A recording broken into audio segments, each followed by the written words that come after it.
Hey guys, welcome back. ఈ వీడియోలో మనం లైట్ షాప్ లాస్ట్ ఎపిసోడ్ గురించి తెలుసుకుందాం. ఎపిసోడ్ స్టార్టింగ్లో మనకి యోంగ్జీ పాస్ట్ని చూపిస్తారు. తనకి యాక్సిడెంట్ జరిగినప్పుడు తను కూడా కోమాలో వెళ్ళి ఉంటుంది.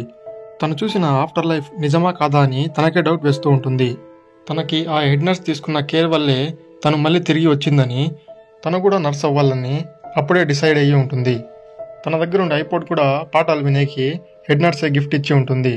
సో ఇప్పుడు తను నర్స్ అయ్యాక ఆ హెడ్ నర్స్ చేసినట్లు పేషెంట్స్కి పాటలు వినిపించి వాళ్ళు మేల్కోవడానికి హెల్ప్ చేస్తూ ఉంటుంది. నెక్స్ట్ సీన్లో మనం యాక్సిడెంట్ జరిగిన బ్రిడ్జ్ పైన జియాంగ్ మిన్ని కొడుతూ ఉండడం చూస్తాం. అప్పుడే ఇక్కడ మిన్కి స్పృహ వస్తుంది. కానీ అప్పుడు కూడా తను జియాంగ్ని గుర్తుపట్టలేకపోతాడు. సో ఇక్కడ జియాంగ్కి ఎక్కువ టైం ఉండదు. మిన్ ఇంకా గుర్తుపట్టలేకపోతున్నాడని తను చాలా బాధపడుతూ ఉంటుంది. ఇప్పటి వరకు ఫ్రీజర్ని లాక్ చేసి ఎలాగో అలా టైంని ఎక్స్టెండ్ చేస్తూ వస్తూ ఉంటుంది. కానీ సోఖీ కూడా ఫిన్రెల్ని ఎక్కువ రోజులు డిలే చేయలేడు. ఎప్పటిలాగానే తను మిన్ కోసం బస్ స్టాప్లో వెయిట్ చేస్తూ ఉంటుంది. ఈసారి మిన్ బస్ దిగక ముందే తనే బస్ ఎక్కి మిన్ని నన్నెందుకు గుర్తుపట్టలేకపోతున్నావు, నేనంటే నీకు ఇష్టమే కదా అని అరుస్తుంది. ప్రతి ఒక్కరూ వాళ్ళకిష్టమైన వాళ్ళని గుర్తుపడుతూ ఉంటారు. ఇక్కడ మిన్ మాత్రం జియాంగ్ని గుర్తుపట్టలేకపోతూ ఉంటాడు. అప్పుడే తను మిన్ని బ్రతికించేకి తన సోల్ పైన వేసిన స్టిచెస్ని షర్ట్ తీసి అతనికి చూపిస్తుంది. అది చూసి మిన్ చాలా గట్టిగా అరుస్తాడు.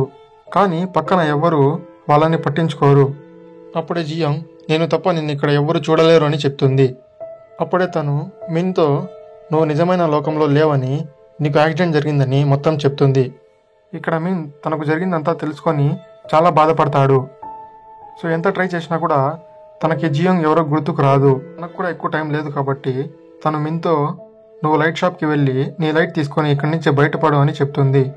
ఇంకోవైపు డ్రైవర్ యూన్ ఇంటికి చేరుకుంటాడు. అక్కడ హీవోన్ని చూసి తను చేసిండే తప్పుకి వాళ్ళని క్షమాపణ అడుగుతాడు.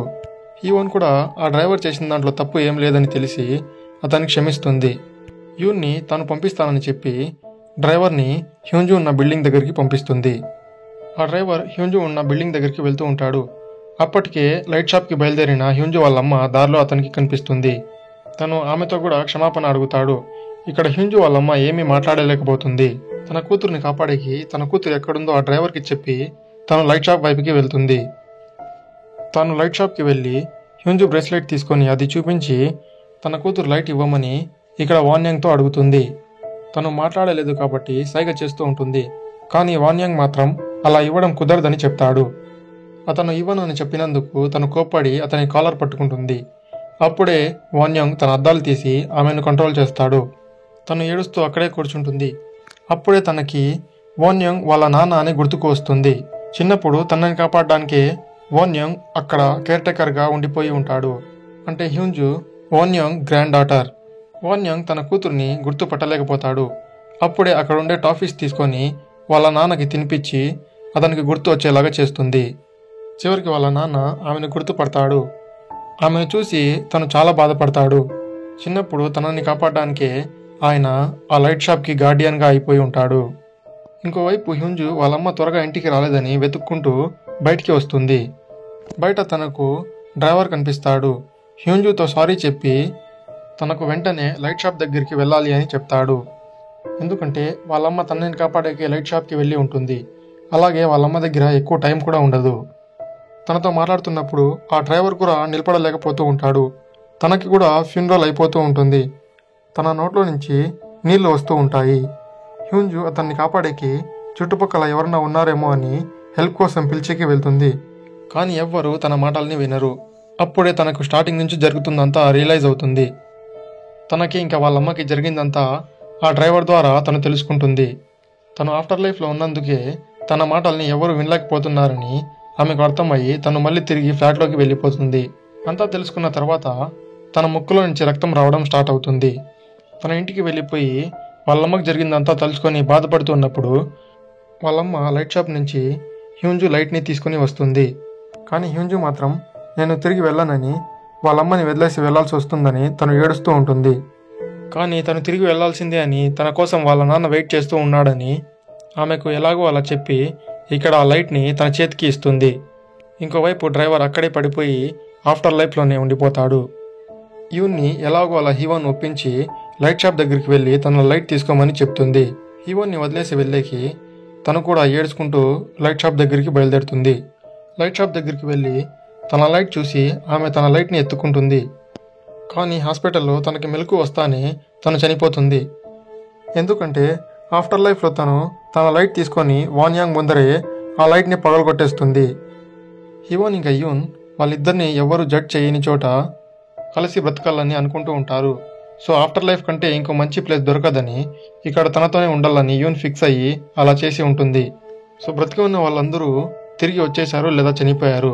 ఇంకా మిగిలింది మిన్ మాత్రమే. తను కూడా ఆమెతో అక్కడే ఉండిపోవాలని అనుకుంటాడు. కానీ అతను ఎంత ట్రై చేసినా కూడా జియాంగ్ అతనికి గుర్తు రాదు.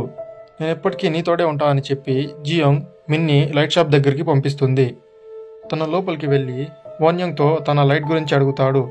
అప్పటికి కూడా బ్రతకాలని మిన్ విల్ స్ట్రాంగ్గా ఉండదు.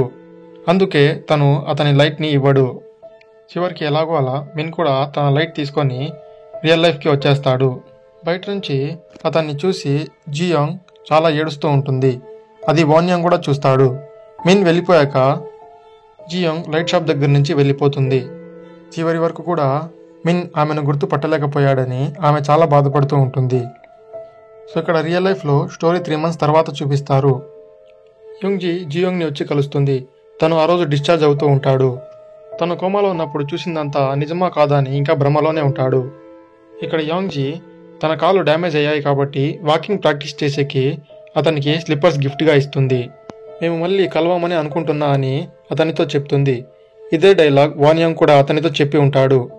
ఈ మాట నేను ఎక్కడో విన్నట్టుంది అని జియాంగ్ చెప్తాడు.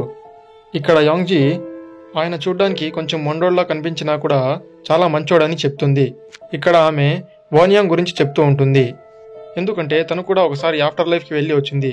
కానీ ఎక్కువ మంది అక్కడ జరిగింది గుర్తు పెట్టుకోలేకపోతారు. కానీ ఇక్కడ యాంగ్జీ మాత్రం మొత్తం గుర్తు ఉన్నట్లు మాట్లాడుతుంది. చాలామంది సోల్స్ ఆఫ్టర్ లైఫ్ నుంచి రియల్ లైఫ్లోకి రావడానికి హెల్ప్ చేస్తున్నందుకు ఆమె చాలా సంతోషంగా ఉంటుంది. నెక్స్ట్ సీన్లో వాన్యాంగ్ దగ్గరికి ఎవరో ఇంకా కొన్ని లైట్స్ తీసుకుని వచ్చి ఇస్తారు. మళ్ళీ ఏదో యాక్సిడెంట్ జరిగి ఉంటుంది. అందులో చాలా లైట్స్ ఫ్లికర్ అవుతూ ఉంటాయి. ఇక్కడ వాన్యాంగ్ ఇందులో ఎంతమంది ఇక్కడి నుంచి వెళ్ళిపోతారో ఎంతమంది ఇక్కడే ఉండిపోతారో చూద్దామని చెప్తాడు. ఆ డ్రైవర్ ఆఫ్టర్ లైఫ్లోనే ఒక మంచి డ్రైవర్గా మారిపోయి అక్కడే ఉండిపోయి ఉంటాడు. హివోన్ ఇంకా యూన్ వాళ్ళు అనుకున్నట్లే ఆఫ్టర్ లైఫ్లో ఇద్దరు కలిసి ఉంటారు.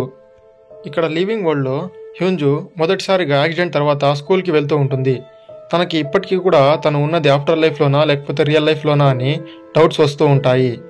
వాళ్ళ నాన్న ఆమెకు ధైర్యం చెప్పి ఈవినింగ్ నిన్ను పికప్ చేసుకునే కూడా వస్తా అని చెప్తాడు. తను క్లాస్లో వెళ్ళి కూర్చున్న తర్వాత టీచర్ ఇంకా తన ఫ్రెండ్స్ అందరూ కలిసి ఆమెతో మాట్లాడతారు. ఆఫ్టర్ లైఫ్లో తనకి ఎవ్వరూ మాట్లాడుతూ ఉండరు. సో ఇక్కడ అలా కాకుండా అందరూ ఆమెతో మాట్లాడుతూ ఉంటారు.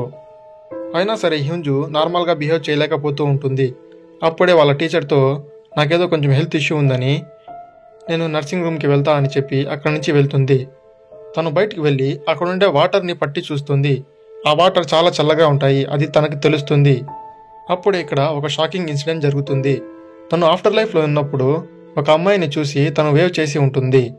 సో ఆ అమ్మాయి పార్క్ హ్యూంజు తనని చూడగలదని తెలిసి ఆఫ్టర్ లైఫ్ నుంచి హ్యూంజుని ఫాలో చేసుకుంటూ రియల్ లైఫ్కి వచ్చేసి ఉంటుంది. తను చనిపోకముందు తన ఫేస్ ఏదో డ్యామేజ్ అయినట్లు ఇక్కడ మనం చూడొచ్చు. ఈ అమ్మాయి ఫోటోనే మనం ఆఫీసర్ సాంగ్సిక్ టేబుల్ పైన పెండింగ్ కేసెస్లో చూసాము. ఇంకోవైపు హ్యూంజు వాళ్ళమ్మ వాళ్ళ నాన్నతో లైట్ షాప్లోనే ఉండిపోయి ఉంటుంది. వాళ్ళతో పాటు బ్యోంగ్జిన్ కుక్క కూడా అక్కడే ఉంటుంది. ఇక్కడ చిన్నప్పుడు చాక్లెట్ తినిపించినట్లు వాన్యాంగ్ తన కూతురికి చాక్లెట్ తినిపిస్తాడు. కానీ తను చాక్లెట్ తీసుకొని వాళ్ళ నాన్నకే తినిపిస్తుంది. అప్పుడే మనకు జూమ్ అవుట్ చేసి ఇక్కడ లైట్ షాప్ని చూపిస్తారు. ఆ ఒక ఏరియాలో ఒక లైట్ షాప్ ఉంటుంది. అలాగే అక్కడ చాలా లైట్ షాప్స్ని మనం చూడొచ్చు.